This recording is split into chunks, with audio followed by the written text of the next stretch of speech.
Chaos does ensue. And I think on that note, the chaotic note, I will go to one that is, it was one of the ones that, like, when you first asked me to do this, it was one of the first three movies that came to mind. Mm.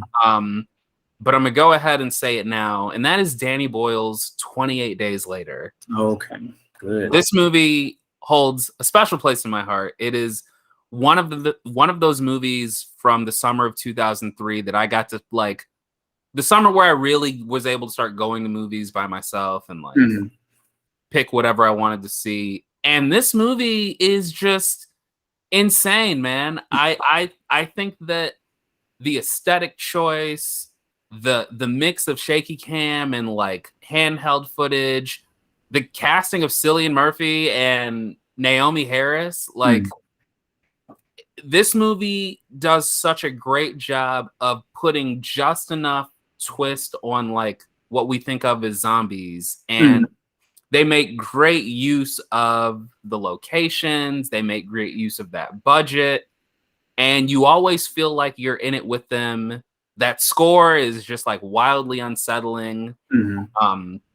Alex Garland's script really works here. And yeah, man, I mean, and when it needs to get very scary, it gets pretty intense.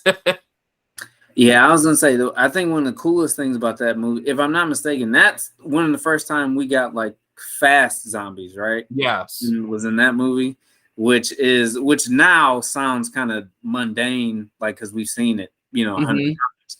But yeah, back before that, the kind of tropey approach to zombies was that they're very lumbering, slow, and if you could just get far away enough from them, like, you're good. And this is like first times where it's like, no, like, they'll come after you. Yeah. So yeah, that is a good one. That is a good one. And I had forgotten that that was Alex Garland that did the writing. One of several films from Danny Boyle that he wrote. Okay, so that is a good one. So I guess I will keep it in the horror family here. So I'm gonna go with a bit of a throwback pick, and it's gonna be a Creepshow. Oh wow! Yeah. So speaking of the zombies, we got Creepshow from 1982. So George A. Romero is inspired choice. Yep. So George A. Romero's directing. Stephen King is doing the writing, which was a kind of big time collab back in the day, and it's one of the best horror anthology movies I think that are out there. Absolutely. It's and is ended up inspiring the Tales from the Dark Side show. I think is a spinoff of this. Like, it's something that came down the pipeline afterwards. But yeah, it's I think it's a great movie, and it gives you a lot of bang for your buck because you get 4 different movies all packed into this one movie. It's got a lot of goofiness and cheesiness to it, but I think that kind of helps it, especially since they have, like, this whole comic book inspired aesthetic to it. And it is one of those movies that I think when it wants to get scary and get under your skin, like it does. Especially the last story, which involves roaches. So I'll just yeah. So this was one of the movies I ended up because when I was younger, my parents would let me watch certain R-rated movies if I watched it with them. Like, they wouldn't let me watch them by themselves, but of course not. Of course, it'd be good. And this was one of the first ones I can remember, like, watching with my parents, and yeah, like, it's had a special place in my heart ever since. I like that. Okay. Good one. Oh man. See, now I have to keep it in the horror genre. Okay. But I don't know which lane to take.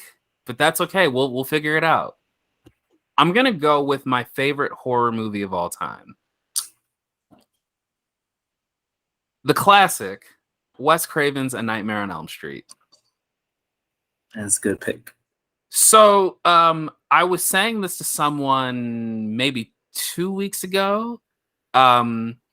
She's a big horror fan, and she was telling me that she had never seen A Nightmare on Elm Street. I was like, really? Like, wow, that feels like one of the more accessible movies. Like that's one that hasn't been lost to like time or like studio rights. And also I just feel like that's one that like you can find on TV often. But okay, whatever. But as I was explaining to her like why I hold it so in such high regard, I was like, man, like, yeah, this movie actually is all those things. I think that it takes a really great concept of like, okay, well, it's a slasher movie, but what if the slasher only came in your dreams? And it has all the violence that you want in a slasher film, but because it's taking this surrealistic tone, they're able to get way more inventive with these kills. Robert Englund has so much personality as Freddy. Yeah. So he immediately stands out even more than like Michael Myers or Jason or, you know, I guess even Leatherface at the time. Yeah. And Wes Craven knew how to stretch a dollar, man. I mean, this movie really put a stamp on New Line cinema. I mean, for a while, New Line was referred to as like the house that Freddy built. So it's got all these great setups. The production design is really cool. And even though you can tell that they didn't have the most money to work with in certain scenes, I think that this movie, it just is crafted and structured so well that, you know, like it works, man. I mean, this one is number one for me, and it's by a pretty wide margin. Like the more that I think about it, I mean, Wes Craven really had to reinvent his approach to filmmaking to get this movie to where it needed to be. And so, yeah, man, absolutely one of my favorites. This was like one of the 3 movies that came to mind. I was like, oh yeah, gotcha. Now that is a great pull, classic horror flick, with a completely iconic character. And yeah, one of the reasons that it works so well with Robert Englund is like a lot of people probably wouldn't think about it or think that it matters maybe necessarily, but he's like a classically trained actor. So the fact that he wasn't just another, and this is no offense to the Jasons and Michael Myers, but the fact that he wasn't just played by like random stunt guy, you know, number 5 or what have you.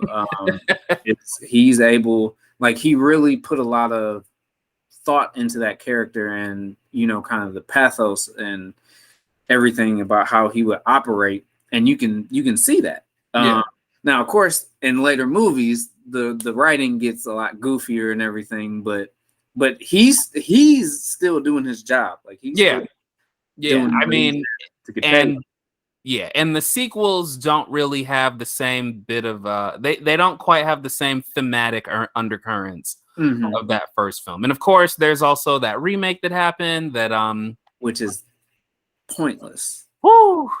It's so pointless.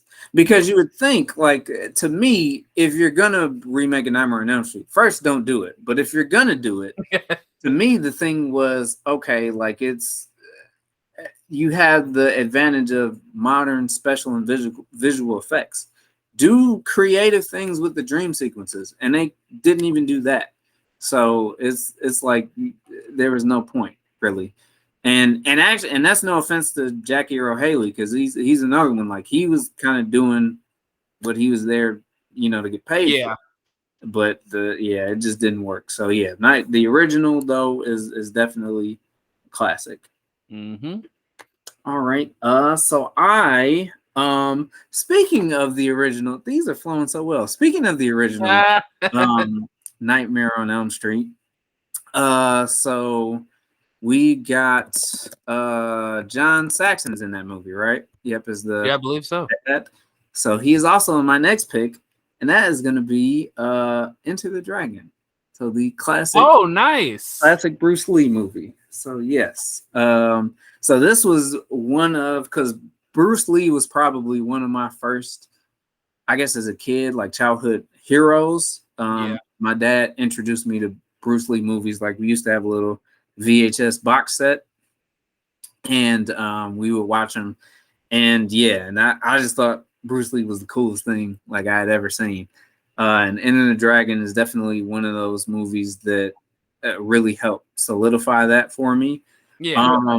So this is one of the movies, if for anybody that's familiar with Mortal Kombat, it owes a decent amount to this movie. And was really kind of Bruce Lee's, which is crazy to think that this is like his first real breakout movie with American audiences. Yeah. Because he had previously been Kato in the Green Hornet series, but this was like the first like movie, like Bruce Lee's a movie star that we were getting here in America, because he had already kind of taken off in Hong Kong, and he passed away like shortly, I think, after this even happened. But yeah, I think it's still like a really good, like kind of old school martial arts movie.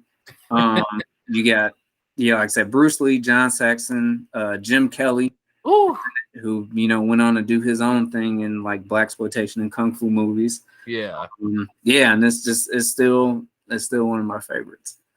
I cut this on. This had to have been like a year ago now. I cut this on for Naomi, and she had never seen it before, and I think she was just kind of like, "Whoa, like this is kind of a strange movie." And I was like, "Yeah, it gets strange." Yeah. But Bruce was one of one, and it's kind of wild to think that like we've recently only been talking about Bruce because of Quentin Tarantino's portrayal of him in Once Upon a Time in Hollywood. Yeah. But yeah, I thought what was lost in a lot of the backlash of that decision, and I'm kind of mixed on it. Like, I understood what Quentin was going for, but also, really, I think what was lost in that controversy was like, yo, there are so many people who are gonna see this movie who are not familiar enough with Bruce Lee's work. Yeah. And Enter the Dragon is probably the best place to start in that regard. Yeah, I agree. All right. Well, if we could go from the OG himself to a film that I'm sure he had quite the influence on, we got to go back to 1999, and we got to go with The Matrix, because, man, you want to talk about a perfect movie. I remember seeing that for the first time. Like, I remember the trailers. I mean, wow, that looks cool. But like, it wasn't until I got to see it when it came out on DVD. I think that was one of the first DVDs that we like rented. Man, that movie has everything you want to need. It works as a great science fiction film. It works as a great action film. The technical filmmaking of it, like the way that it's edited, is so damn perfect. And when you start getting into sort of the latter half of that movie, man, I mean, there was that time before The Matrix, and then there was time after. Like, I cannot believe the Wachowskis were able to pull that off. And that was what, maybe their second film? Yeah. Yep. Like it's just wild, man. And to think that they originally pitched that to Will Smith with Val Kilmer potentially playing Morpheus was just like, what? Yeah. It's one of those things where the universe worked that out exactly how it was supposed to go, I feel like. Yeah, because I'm pretty sure no one wanted to see Keanu Reeves playing Muhammad Ali. No, I don't think that would have worked at all. It probably wouldn't have gone over. Yeah, you know what? Because it was a little further down here. I was wondering where our lists were going to converge, and it is right here. The Matrix is definitely on mine as well. Like you said, it's you can firmly kind of point to the time before the Matrix and then kind of movies immediately after. Yeah. This movie is just, it's just great, man. Like it's a it is like this kind of mixture of so many different things that I like and love with the science fiction, kind of the cyberpunk aesthetic, the action, the anime influences, the comic book influences, the religious undertones, and everything that it has. Like, this was such a smart movie in so many different ways. And one of the things that is great about it, I think, and this is no offense to anybody that's doing anything that they want to do that's kind of more cerebral or heady, but it's such a smart movie, and it does it in a way that doesn't make the audience feel dumb.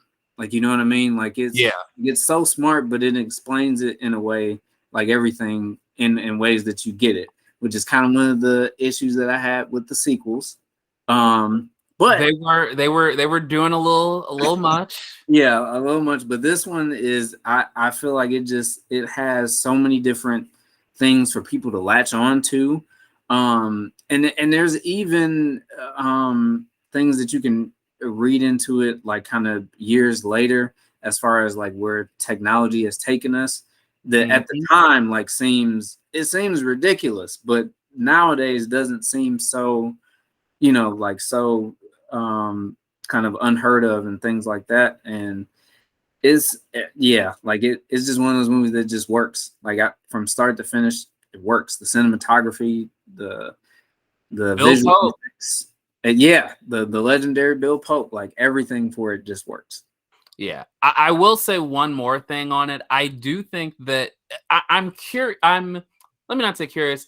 I'm fascinated that it seems like we don't see a lot of it feels like we don't see a lot of like trans imagery sort of overlaid over the Matrix now, since it seems like if you listen to the Wachowskis talk about their original conceptions for some of the characters, and then track that with the life experiences of the Wachowskis now, it's just like, man, it's interesting that this hasn't become one of those things that, like, I don't know, I guess a wild comparison would be something like Jennifer's Body, which I think a lot of people has gotten in the queer community has sort of like, they've sort of waved the flag like, this is ours, this is for us. It's interesting that we don't hear a lot of that when it comes to trans people in the Matrix. And maybe it's out there and we are just wholly unaware. Because I do remember hearing that as well, and especially with their experiences, because I know Switch was one of the characters that they kind of were thinking about doing some allegorical stuff with. So but it's one of those that still holds up. Even like the visual effects, a lot of them and things like that, like it's still so many, like we talked, so many movies tried to replicate it and duplicate it, and it Equilibrium. Handle it. I love that movie too, actually. I mean, listen, I like it, but it's very much a movie that I think suffered the fate of being the Matrix. Yeah, I think a lot of Kurt Wimmer stuff feels like it did, because Equilibrium, Ultraviolet, I think is another one. Oh yes, kind of just Oh yeah, Ultraviolet. How could I forget? Okay, so I'm gonna go with this is fitting, I guess. Here, my next one's gonna be Scott Pilgrim versus the World. Ooh, so like great pick. This is another movie that it's fun. Like, it's just such a fun movie from start to finish, and just has like a great sense of humor, like, about itself. And Edgar Wright is doing Edgar Wright things, like, throughout this whole thing. It has one of my favorite openings of any movie ever. It is a great open. Like, you're talking about the opening title sequence. Yes. Yeah. That Yeah. and the Universal logo. Oh yeah, yeah, that's great too. Yeah. So it is, yeah, that more movies need to do that. Like the customized like Yeah. movie titles. They should definitely do that. Yeah, But Marvel, get on it. yeah. So it's yeah, you got Michael Cera being peak Michael Cera, like he's doing his usual shtick, and Mary Elizabeth Winstead is in there, is great. And I think just the whole way the movie like flows and unfolds is great. Like the little cutaway gags and everything. Like it's, I mean, it's one of those movies that's just, it's just entertaining. Like it seems Yeah. like every frame like is just entertaining for this movie. Absolutely. Mhm. Shout out to the YouTube channel Every Frame a Painting. I feel like they had to have gotten that from Scott Pilgrim, right? Because literally every frame of that movie, I could hang up in my apartment. That would make a great piece of art. Mhm. I think my favorite cameo, or not cameo, I think my favorite evil X in the movie, it's definitely Chris Evans as the movie star. Evans is great. Yeah, Chris man. Evans is definitely great. I really like Brie Larson and Yes. Ralph, and then with the vegan police coming in, this Oh yeah. Yeah. whole thing is perfect. No, and it's another movie that we have on this list that has been so widely loved, but it did not find It did an not do well at all. I remember going to see that on opening night, and it was myself with two of my friends, both of whom went to high school with us, by the way. And then a few rows down, it was like four other dudes. And just so we are clear, we went to high school with all those dudes too. Oh wow. Yeah. And we loved every minute of it. But the Expendables came out the same weekend, and people clearly wanted to see Sylvester Stallone. They picked a side. Yeah. Yeah. And Edgar Wright still jokes about how bad that movie did to this day. When people ask him, when are you going to do a Scott Pilgrim sequel? And he goes, as soon as the first one makes its money back. Yeah, it deserved a better fate at the bottom. Absolutely. Absolutely. Yeah, man. We will stick in the Edgar Wright wheelhouse because this next one, I mean, come on now. This is like a top 5 movie for me without question. I love it so much. I want to marry it. Shaun of the Dead. This is a perfect horror comedy. Like Edgar Wright's filmmaking knowledge going into this was clearly like very high up because just the way that it looks, just the way that it moves, the visual comedy. I mean, there are things that happen in the background of this film that are just like someone had to really be on their A game to be like, oh yeah, just have the extras do that back there. And the running gag about them picking up his mom, hiding out in the Winchester pub, the really clever like recreation of like actual zombie movies. I mean, like this movie doesn't just work as a comedy, but like you could tell that Edgar Wright really studied the horror films that he was going to try and evoke here. And it's super British, but like it makes it all the more fun. That is a good pull. Yeah, and was definitely, that was his first big film, right? I think, yep. So yeah, and as one where you can see, you know, kind of the same filmmaking talent that he would display like in his later movies. You know what? I am actually, and I don't know if this is a controversial thing, I'm actually partial to Hot Fuzz myself. Like, it's favorite movies, but it's probably just because it's a riff on, you know, buddy comedy like cop movies, which I love. You know what I mean? Absolutely. But yeah, Shaun of the Dead is definitely classic, and it's one of those movies. It's rare that you get a movie, I think, that kind of becomes almost synonymous with like the genre that it's spoofing. Like, Yeah. you know what I mean? Like, but it's one of those movies that you think when you think of like zombie movies and Night of the Living Dead and things and movies like that, Shaun of the Dead like comes up. Yeah. So, Yeah. yeah. So that is a good pull here. Okay, so I am gonna make the jump over from zombie flick to one about vampires here. Okay. My next pick is gonna be Blade, 1998. See, Oh yeah. I mean, come on now. so Blade is still, I think, owner to one of the coolest opening sequences of all time, like him at the 1000%. blood rave. And it's just yeah, like it was the one that had to put Marvel on his back at the time. Like The first successful Marvel film adaptation. because we're talking about Marvel, their cinematic output at that before that was like Howard the Duck.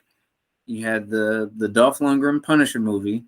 You had the direct-to-video Captain America, and then there was the Fantastic Four movie that didn't even get released. Like it got shelved, the Roger Corman one. Oh So yeah. then Blade comes out and is like, and this is in the wake of like Batman and Robin. And it's like, no, like I'm here to show you like comic book movies are still very much alive. Oh yeah. And Wesley Snipes this is a role he was born to play. Yeah. And it just does such a great job, I think, of world building.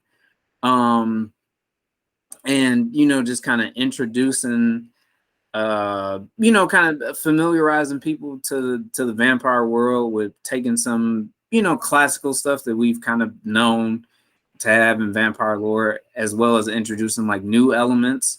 It is one of the movies that had such a positive response to the character that they ended up changing the comic book origin of him. Like they went back, and the Blade that was in this movie is basically what came, in the comics that followed afterwards. I think this was one of David S. Goyer's first big successful like comic book movies. So, and which he would go on to become just a staple in the comic movie world. Like after that, and like it's got really good action sequences. Some of the digital effects don't hold up. But this was kind of a mid-budget movie in the 90s, so we are, you gotta work with what you got. I'll say overall, I think it's a really enjoyable film, and it's still one of my favorites. So can I pose a question to you? You've got Blade on your top 20 favorite movies list. You are a big fan of the Marvel Cinematic Universe, and I am assuming that you're also a big fan of Mahershala Ali, because who isn't? Is there any realistic expectation that whatever the Marvel Studios Blade movie is there any expectation that it could match or surpass the Wesley Snipes one? Because I think Wesley Snipes is to Blade what Robert Downey Jr. is to Iron Man. Like every time that I see Blade in a comic now, I'm immediately like, oh yeah, like Wesley Snipes, duh. I think it's one of the things that it may be difficult for him to kind of surpass him character-wise, just because Wesley Snipes is so tied to that. I would say the movie itself definitely has a better chance of being better, because it's not a perfect film by any means. At Blade 2 is better than the original Blade. I like the first one more just because it got here first. But Guillermo del Toro came in and did a better job with the second movie. So I think the movie overall has a chance of being, a lot better. But Mahershala, it may take some time to grow into that. That's fair. I was really excited when he was cast because I'm like, oh yeah, that makes so much sense. But then I thought, man, Wesley Snipes he's so damn good as that character, and he committed, man. I mean, he moves like he's in a comic book in those movies. Good pick, man. Look at that. Yeah. Blade. I'm going to have to step outside the comic book action genre. I'm gonna have to show some love to someone that I share a birthday with. And that is Wes Anderson, his film Moonrise Kingdom. Ooh, which okay. I love every Wes Anderson movie that I've seen. I like Rushmore. I don't know if I love it. I like Rushmore, but I'm a huge fan of Wes Anderson, and I think Moonrise Kingdom is like, it is not his most ambitious work. That goes to maybe The French Dispatch now, but I just think that his style with those characters in that setting, like, it does all the things you want a Wes Anderson movie to do. It's got the super elaborate production design. It's got the one take sort of cinematography where the camera sort of just goes from one setting to the other as if everything's on a track. The characters are so well realized, and the child actors here are great. Like, it's such a bizarre story, but it works so well. And you know, he's doing a lot of juggling here, but man, I remember going to see Moonrise Kingdom, and I was with someone who had never seen any of his films before, and she was just like, "What is this movie? What is happening?" And about halfway through, she was like, I've never seen this before. Like, what am I watching?" And you know, it got to the end, and she was like, I don't know how you talked me into seeing this, but I'm so glad you did. And it's my favorite from him, man. Like, Grand Budapest Hotel is probably the bigger movie, the more ambitious one, and it probably has the best acting performance of any of his movies. But Moonrise Kingdom, man, that movie just sings. It's a good one from the Wes Anderson family.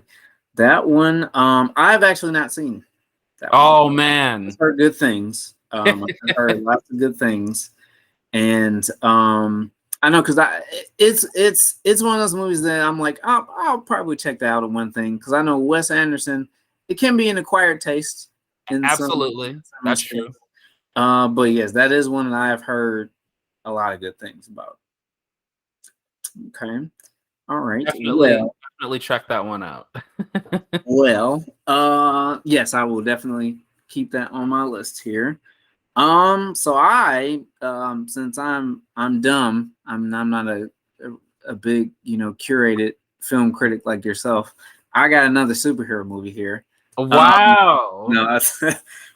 So it is the granddaddy of them all. It's Superman, the movie. Oh yes, the Donner. Yes. Donner. Yes. So this is up there probably as one of my just favorite, like, in the top three. I mean, I know this is not the last three movies, but like I said, it's not necessarily numbered, but this is probably like top three all-time favorite movies for me. I have the nostalgia tied to my childhood. This is like one of the earliest movies I can ever remember seeing. And it's a movie that always reminds me of like my dad, because I first watched it with my dad, and I remember he taped it off of TV. This is back when they used to play movies on TV, and if it was a longer movie, they would break it up into 2 nights. So you had the one part was on one night, and the other part was on the next. And yeah, I remember just watching this movie, falling in love with the character. Christopher Reeve is probably the most like pitch perfect piece of like comic book casting that's ever existed, like in the history of the world. And it's not Finn Jones. No. Maybe he's second. No, but yeah, he can be second. Yeah. But yeah, Christopher Reeve is great. Margot Kidder is great. Gene Hackman is, chewing scenery to pieces, like as Lex. And yeah, like it became the template for superhero movies as we know them today. Kevin Feige says that they sit down and watch this every time they make a new Marvel movie. That is insane to me, that like all these years later, I mean, it's a great movie, right? And everything about it is basically iconic at this point. I mean, Christopher Reeve looks like Superman, and the John Williams score. I mean, come on now. I mean, who's beating that? Yeah. It's so wild to me though that like with all the films they have done up to this point, that Kevin Feige still makes it a point to say, no, no, no, no, no. This is what we're aiming for here. And I get the sense that those guys at that other studio that have made some other comic book movies, I get the sense that they haven't watched it in decades, probably. Yeah, maybe they haven't. That maybe they haven't taken the time to quite do the notes on it. No offense, but you know, yeah, they don't even know what to do with him. Like that's which is really sad. To have a studio basically admit like we don't know what to do with this character. And it's like the template is right here. But yeah, like I think it's such a classic, like feel good movie in so many ways. It was the most expensive movie ever made, like at the time for a while. And I think some of the effects still hold up, like as far as him, flying, taking off and things like that and landing, like they really committed to trying to make it, like make this movie like a really big experience. And it was at the time. And like I think it's one of the greatest for a reason. Man, I'm right there with you. I think that original Superman movie, even today, like, come on now. We get so many superhero movies now, and it's just interesting that like, you can still go back to Richard Donner's Superman and be like, no, clearly there are some things that that you all need to pick up. But I'm gonna stay in that decade, but I'm gonna go 1 year prior to a little independent film that was not directed by Richard Donner. It was directed by some dude named George Lucas. I'm going with Star Wars, and I'm gonna be that dude, and I'm just gonna call it Star Wars because that's what George Lucas called it. What it was called. Yeah, that's what it was. I have had to defend this movie so much in the last 3 or 4 years that it's like, are we in the Twilight Zone? Because what do you mean? Like, I have a cousin who's like, why is it good? I'm like, why is it good? What are you talking about? It's nuts that this film not only worked, but that it became like a pillar of pop culture. I mean, Star Wars is like its own designated section of pop culture at this point. Yeah. And it's wild how much George Lucas was able to accomplish with just this one film that has samurai influences and Western influences. And George Lucas really wanted to make Dune, but he couldn't make Dune. So he made Star Wars. And it is weird. It has a world that looks and feels lived in. It's got like some of the wildest casting choices ever. Like casting Harrison Ford on paper was like, really? Like, this is who you're putting as the guy in the movie? Okay, cool. And Allen Guinness and Mark Hamill. I mean, like, there's so much about this film that I think on paper should have been like, but it all worked out, man. And I mean, it's a movie that holds up because it's doing what every good movie should do. It is giving you characters to care about. It's taking them on an adventure. Yeah. They're changed for the better by the end of it. And you get a pretty good time in between. And while I think The Empire Strikes Back is the better film, I think that this movie, I mean, it still has those moments that are just like, when they're fighting off the TIE fighters and it looks like they're in an arcade or whatever, like that scene gets me every time. Yeah.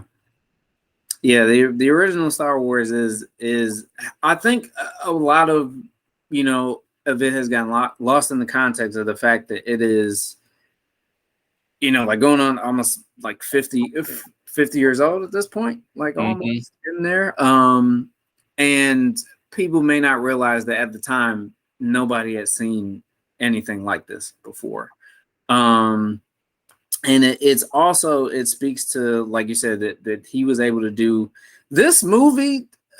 A lot of people, George Lucas got to retire off of this movie, essentially. Like he made this and he transformed himself from, like, just kind of blue collar working director to his own conglomerate, like off of because one of the things that also, that I don't know if people realize, this was one of the first kind of blockbuster movies that had like the auxiliary tie-ins, because the toy line, I think they had it so that this movie came out, and I think they had it so that the toy line was available like that next Christmas or something like that. Yeah. And that exploded, like that, and which is something that you see now with major blockbusters. It's second nature to have a big blockbuster film come out and there to And have toys. Yeah. And it's like, this was one of the first movies to do that. Like, and he had the foresight to, see that, okay, the licensing deals, that's where I'm really going to make some, some dough off of this. And, not to mention the fact that, like I said, at the time, nobody had seen anything like it.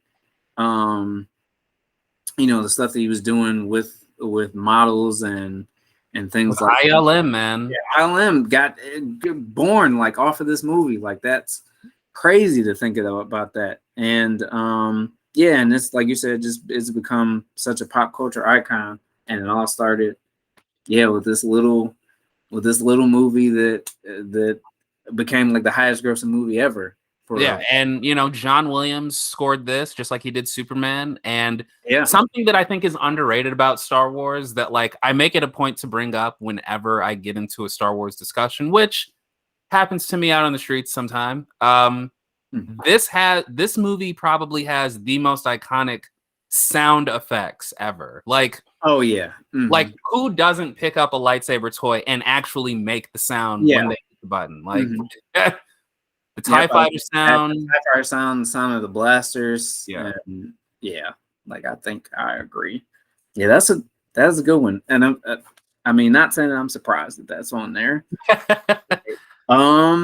So mine is going to be, it's another movie that pushed things in terms of like special effects, especially for the time. I'm going to go with a which one? Oh man, I can't really get my list. It's gonna be Who Framed Roger Rabbit is my next one. So we got Robert Zemeckis. So he is kind of fresh off of Back to the Future.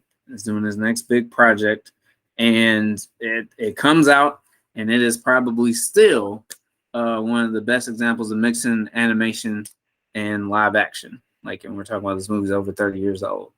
Yeah. And it's like, the story is so smart and it's so clever, the way that they build the world and how they're, they perfectly establish like the rules of, kind of humans and cartoons inhabiting the same space. Yeah. Like who's allowed to do what and all these different things. And like the fact that you have like this kind of hard-boiled detective story mixed with like Looney Tunes style action and things like that, and then it works. Like it all works. It's one of those movies that like movies like Space Jam owes a lot to this movie. Absolutely. A movie that just came out this year, the Chip and Dale Rescue Rangers movie, owes a lot to this movie as well. Indeed. So like I think, and this was back at a time when Robert Zemeckis was really like he was really making waves. This is before Welcome to Marwen. Yeah. Oh my gosh. So this was a time when all of the kind of Spielberg understudy type of guys made a lot of noise. So you had him, Chris Columbus was out there doing stuff, and so this is one of my favorites. I still think it's one of probably the most cleverly put together movies I've ever seen. I will add, when you talk about like people who were sort of in the camp of Spielberg and directors of that ilk, like we were talking about George Lucas just earlier about sort of what Star Wars did for him, and Mhm. obviously Steven Spielberg was sort of dominating in the mid to late 70s and 80s, and Robert Zemeckis was really like on another level. A director who did not really reap quite the same benefits, but was of that generation, Francis Ford Coppola, man. Like, it's wild that he probably made three of the most celebrated works ever, Mhm. but like he didn't quite get to like ride the wave through Yeah, the 80s like some yeah. of these others did. That is definitely interesting, and it's weird. Because yeah, he had trouble finding. I think the most recent movie he was trying to do, Yeah. trouble finding financing for it, which is crazy to think about. Yeah. Like you said, he's made three of what people consider to be like some of the greatest movies ever made, and along with other good ones. Yeah. You know what I mean? So that is kind of weird that yeah, like he's so well, he's got his wine to fall back on. So I mean, I'm not having a pity party for him, but yeah, it is interesting that you bring Yeah. it up. All right. I think if we're gonna stay in the wheelhouse of films that redefined spectacle, then I guess I have to go with. I guess I have no choice but to go with my boy Steven Spielberg and this little movie he did in the early '90s, called Jurassic Park. Um, a movie that I love dearly and with all my heart. I love it so much that when I hear the name Colin Trevorrow, I pick up the first sharp object near me and I throw it Oh my with the god. rage of 1,000 suns. I'm sorry, we don't need to talk about that. So Jurassic Park, based on the book by Michael Crichton. Mm, Um, I mean this movie couldn't happen today, and not just because it would be directed by Colin Trevorrow, but because you could not make a film of this magnitude, of this scale, mm. and market it around not really showing the spectacle Yeah. that you just paid all the money for. Like, I obviously am too young to really remember the marketing of Jurassic Park, but like, Mm, it's so wild to think that like people went into the theater being like, "Oh yeah, this movie's about dinosaurs," but like mm. I don't really know. And Yeah. then they get to have this experience with these characters, Yeah. and I mean, like Steven Spielberg was. I don't want to say he was at the top of his game because the man has classics in every decade, but Yeah. like it is wild to me just how well that shot holds up. Like Laura Dern making the Spielberg face and it Mhm. cuts to the Bronchiosaurus. I mean, it's wild, like just how emotional that still is. Part of that goes to John Williams once again with the Oh, right. Yes. Shout out to John Williams yeah, again. yeah. So yeah, Jurassic Park is a big one. That's another one where it's like, you and me being from the same generation, like that was such a big movie. I feel like as a kid, and it definitely made dinosaurs cool. Like dinosaurs were such a thing in the '90s. They was just looked at as being so cool, and this movie was one of the reasons why. It's got great performances all around. Yeah. And it's I think it's one of those movies that on paper, like, it maybe sounds like it's kind of easy because not much really happens, you know what I mean? Like if Yeah. you're talking about like in terms of just straight up the plot, like not much happens. They go to the park, dinosaurs get loose, like, and Yeah. that's pretty much it. But of course, when you got a director like Spielberg at the helm, like he's able to do so many things with that, and it's such a good, like, just action and adventure film. It's got elements of horror in it, Man. um, and it's also really amazing considering that Spielberg had, I think Schindler's List came out the same year. Yeah. That's ridiculous that he would have been like, that is utterly ridiculous. Yeah. The fact that he made two great movies that are so wildly on different ends of the spectrum. Mm-hmm. But yeah, it's one of those ones that holds up. It is a shame, kind of where that franchise has gone, but you know what? That does not diminish the original. So No, not at all. Listen, I never need to see another Colin Trevorrow movie ever in my life, but I will rewatch the fuck out of Jurassic Park. Like, I might do that next week. yeah, like that is a good one. Okay, so my next one is going to be The Raid.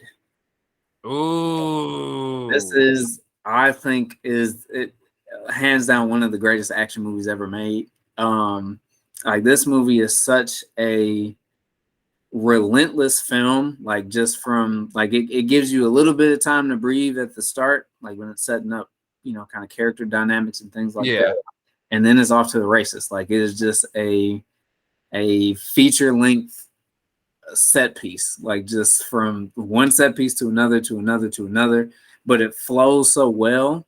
And even though there isn't much in the way of plot, because it's as basic as it gets, it gives you kind of everything that you need as an audience to be invested, like in what's going on. It has some of the best fight choreography I think I've ever seen, like, in my entire life.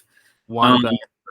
And yeah, like it was just one of those movies. I regretted not seeing this in theaters, because I remember, they had the trailer for it that came out, and it was. I think when it came out here, I want to say it was maybe a dubbed version. The dubbing wasn't that good, so I was just like, like I'll see when I see it. And then I kept seeing it pop up in a lot of different polls when people were talking about great action movies. So I'm like, I'll check it out. And I check it out one night, and my mind was just like blown. The second movie is actually even better than this one, but I like this one so much just because it kind of gets straight to the point. Like, it is just, like it came to do one thing and one thing only. It does it, and it gets out of the way. So yeah, I mean, The Raid and The Raid 2, I mean, I view these films very similar to like some of those early imports we got of Tony Jaa with Ong Bak, the Thai Warrior, and The Protector, where it was just like, okay, pretty simple. Like, how game changing could it be? And of course, with The Raid, it's just like, how did they do this? And I mean, yeah, I know there's talks of them doing an American remake. Yeah, which is weird considering, didn't Gareth Edwards do the Raid movies? He did. So yeah, it's weird to think that like, oh yeah, we're gonna remake these for an American audience, and it's like, no, I'm pretty sure the American audience doesn't want anything to do with that. Yeah, and he doesn't want to do a third one. Like, that's the other thing is he's it's kind of one of those things where he's like, yeah, I want to do other things, which I applaud that, and I've liked some of the stuff he's done after like Apostle. I actually liked that Apostle movie. Good. Yeah, and the show he did, Gangs of London, I've seen some of that. It's not bad. But yeah, like they together are two of like just some of the best action movies I think I've ever seen, and made next to nothing. Like, I think the budget on the first one is like $1 million, which is ridiculous. Nuts. Yeah. So yeah. Okay. All right. Wow. I'm a little ashamed that my next entry doesn't really have all the kick-assery. It's a great film, but it doesn't have people just kicking each other's asses all the way through. I'm gonna go with a film that came out the year that I was born. Classic film, maybe the best looking American movie ever. I'm going with Do the Right Thing. Ooh. And I've had to mature. I've had to grow, because every so often like a Spike Lee movie will come out and people will form their opinions and be like, what did Spike Lee ever do that was so good? And I always have to be like, see, this is someone who doesn't know. Yeah. This is someone who hasn't been educated, because Yeah. man, Do the Right Thing to this day, I mean, just everything from how much character is infused with that setting, the way that Spike Lee chooses to capture like the different spots in this neighborhood, the music choices, the way that like as the characters get really upset, you get really upset with them. Yeah. And it all reaches this boiling point. And I think it's a movie that like I wish that more people sort of caught this film in the way that we catch, like, I don't know, Remember the Titans, like, you know, a movie that you would just catch sort of almost casually at school, because I think this is one of those movies that, man, like once you see it, you just like it doesn't leave you. You're just like, wow. And I mean, obviously the Public Enemy song, Rosie Perez's dancing, like there's so much to take away out of this one. There's so much to chew on, and you know, it is Spike Lee's masterpiece. And I mean, and he's a great filmmaker. He's made a bunch of great films, but like this is his signature work. And there's a reason why, you know, people still have such reverence for the entire borough of Brooklyn. Yeah. That is a really good pull. Yeah, and that is such a like kind of snapshot of what the culture was like kind of at that time. And I think it speaks to, I mean, and it's a movie that's still, you know, still relevant. Like, you know what I mean? And it's not easy to make a film that is a perfect kind of time capsule for what it is, but also still speak to things that are relatable and are going on today. So yeah, I was gonna say that's definitely, and that's probably is looked at like as one of Spike's best for sure. It's a good pull. It's a really good pull. Yeah, man. Spike Lee joint. Right, so I've got my last one here. It's actually gonna be one we talked about before we hopped on. So it is gonna be John Carpenter's The Thing. Hey, pick here. One of the greatest horror movies ever made. It and like the effects and everything still hold up. I think one of the things that makes this is one of my, I would argue is, I don't even know if you could boil it down, but I could maybe like try to make an argument that it's the greatest horror movie ever made. I think one of the things about it that's so great is the fact that it gives you horror on so many different levels, right? Because you usually have the movie that's, you know, maybe it's not that much tension or anything, but it's got great gore and it's got great kills in it. Yeah. The ones that they're really, you know, kind of tension driven, but they're maybe not that violent or whatever. And then you got the other ones that are kind of more psychologically based. And this movie has like all of that. Like it has fantastic gore and some of the like grossest creature effects that have ever been put on film. It also does tension building perfectly. And it's got the psychological element with the paranoia that's going on, you know, throughout the entire story. So it's, I think this one is John Carpenter's masterpiece. I know a lot of people will probably maybe say they put Halloween or maybe something over it. Or if you want to get really spicy, you could put Ghost of Mars over it or something like that. Oh, wow. Oh, here we go. Ghost of Mars. But yeah, I think that this is another movie that I think is a perfect movie. Deserved a better fate at the box office. It had yes. It came out 82 was a packed summer, and this also came hot off the heels of E.T. when we had just gotten this, you know, lovable, family-friendly alien, and then you want to see people come get eviscerated. So but it's such a great movie still to this day. Yeah, and I mean, I don't have children, but I'm just imagining like the conundrum that would be having a kid that like sees the cover of this movie and goes, let's Yeah. watch that. And me being like, oh man, we should, because that movie is wonderful. But no, we probably shouldn't do that to you just yet. No. Let's watch an acceptable scary movie. Let's watch Poltergeist. Yeah. That's PG. I'm with you, man. I think it's so unfortunate that one of the running bits of John Carpenter's career is that he made all these movies that like became these cult classics, and they became cult classics because for whatever reason, so many of his movies just could not find an audience in the theater that well. Yeah. And I mean, I don't entirely understand how that happened with a film like The Thing. Like, this seems like the type of movie, sort of like Upgrade, that like some people go see it in its opening weekend and go, man, that's really cool. You need to go see it. Like, it's wild to me that movie didn't quite have the word of mouth sort of box office run. But I mean, hey, you know, they can't all be winners. This is absolutely his masterpiece.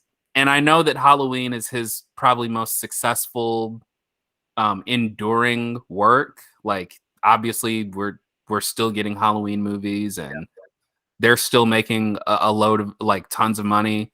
But The Thing really is, and I'm glad you hit on it. Like, this is a movie that I think really makes the argument about John Carpenter potentially being the best horror filmmaker ever. And Jordan Peele actually, someone on Twitter called him the best horror filmmaker ever. And he said, I'm not going to disrespect John Carpenter like that. And while I personally lean a little more Wes Craven with it, I do think this movie puts up a great argument. I mean, the effects, the kills, the tension, the paranoia, it checks all of those different horror boxes seamlessly. Yeah.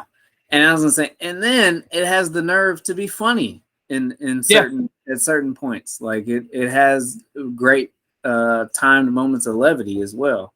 Yeah. And probably one of the best endings of any horror movie ever. Like, just the way that it lingers. Yeah.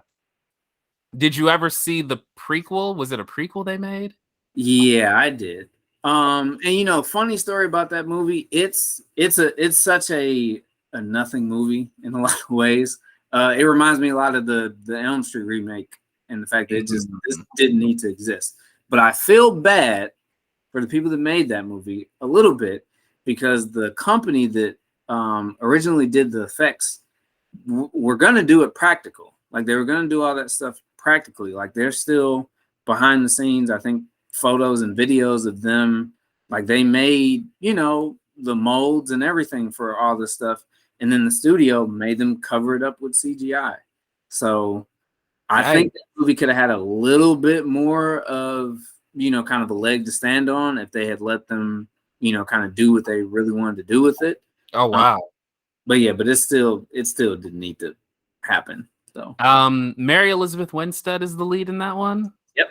Joel Edgerton is in it as well. And it is a prequel to John Carpenter's The Thing, right? Okay, got it. With the exact same name.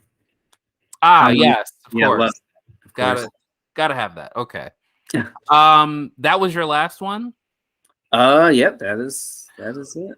Okay, well then I will wrap this up with, I mean, every time, you know, without a doubt, like the movie that means the most to me, it's a movie that has only grown as far as sentimental value. And it's a great film. It was nominated for an Oscar.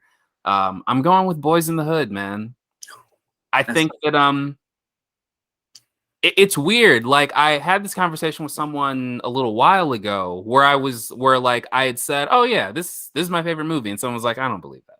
What do you mean you don't believe it? Like, it's my favorite movie. And they're like, what? But like, you talk about all this Marvel stuff. And I'm like, I mean, I talk about Marvel comics. Yeah. But like, I do watch other movies. And so it's crazy, man. I think that John Singleton, rest in peace, by the way.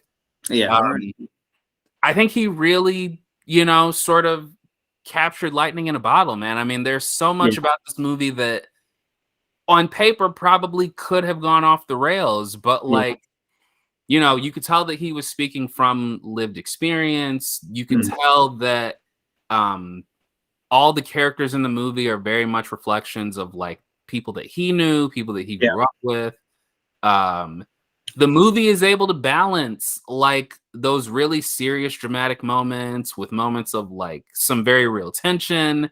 You're able to have a bunch of levity, and I think the movie is structured in a really good way to where like a young Cuba Gooding Jr. didn't have to carry the entire film.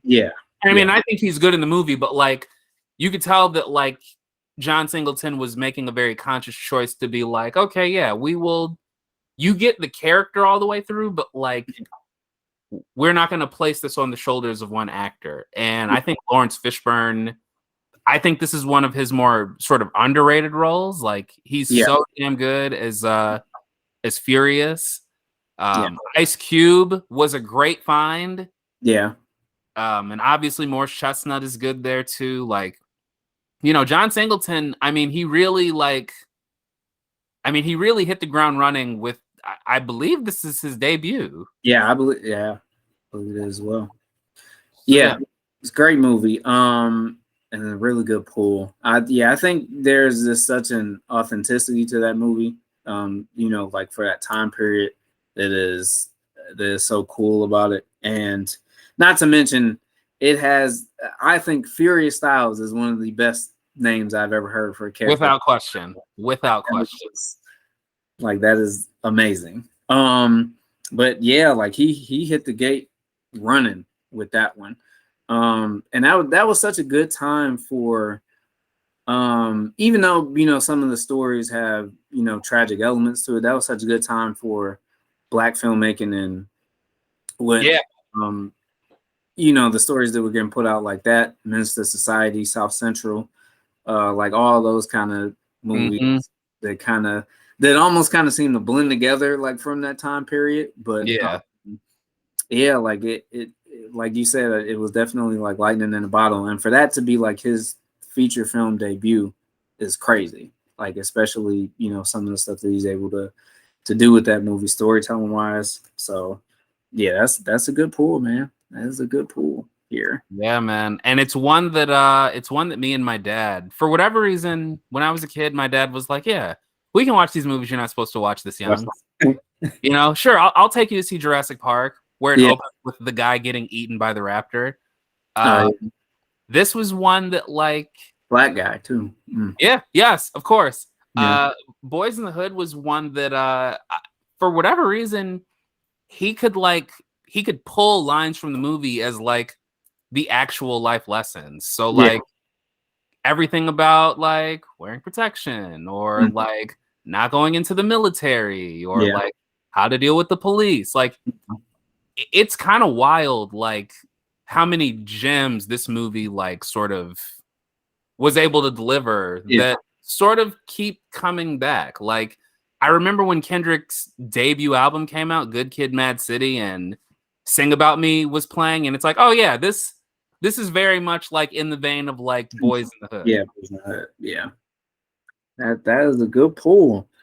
Okay, so that is 20. I appreciate you joining me, rocking with me on this. I was gonna say, just to close out here, some honorable mentions.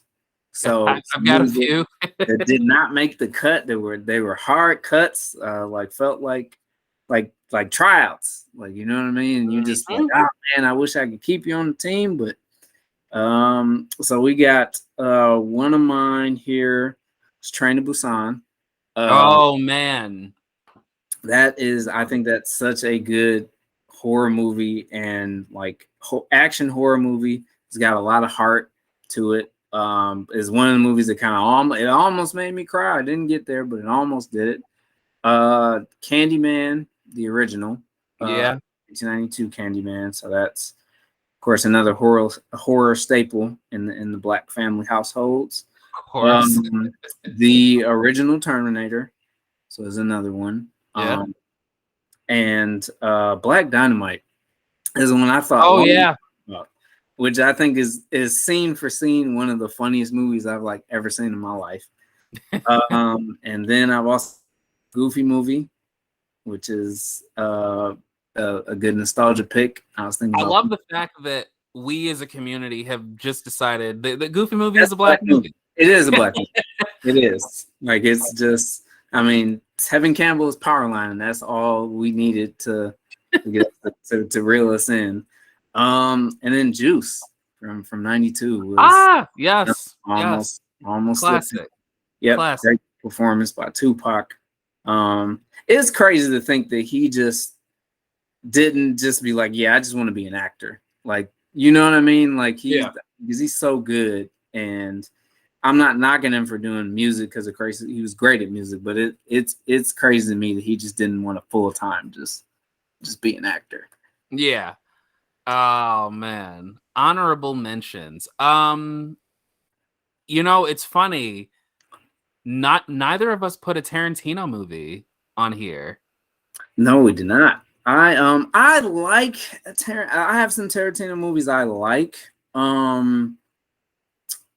But as far I think the only one that I really could say I love maybe is Kill Bill. And honestly, like I was wondering if you'd mention that one because we've talked about it before. For me, Jackie Brown was the one where I was like, man, yeah, I want to put this on here, but it's not, no shade to it, but like, these other 20 are just a little bit stronger for me. But yeah, Jackie Brown is one that was an honorable mention. The first Avengers movie is an honorable mention for me. I think it is a shame that apparently Joss Whedon is a terrible person because that man really knows comic book characters, or at least he really knows characters from the Marvel side. Other movies that were honorable mentions: Blade Runner and Blade Runner 2049, which I think those are. I mean, Blade Runner, obviously, like every sci-fi movie since then looks like Blade Runner. Yeah. And I think that Blade Runner 2049 is without question the most visually stunning movie I've ever seen. Which cut of Blade Runner are we talking What's that? About? I said, which cut of Blade Runner are we talking about? Final cut. Final cut? Okay. I know that there is some discrepancies, but final cut. Other ones. Clerks. Kevin Smith's Clerks. Okay. That's one that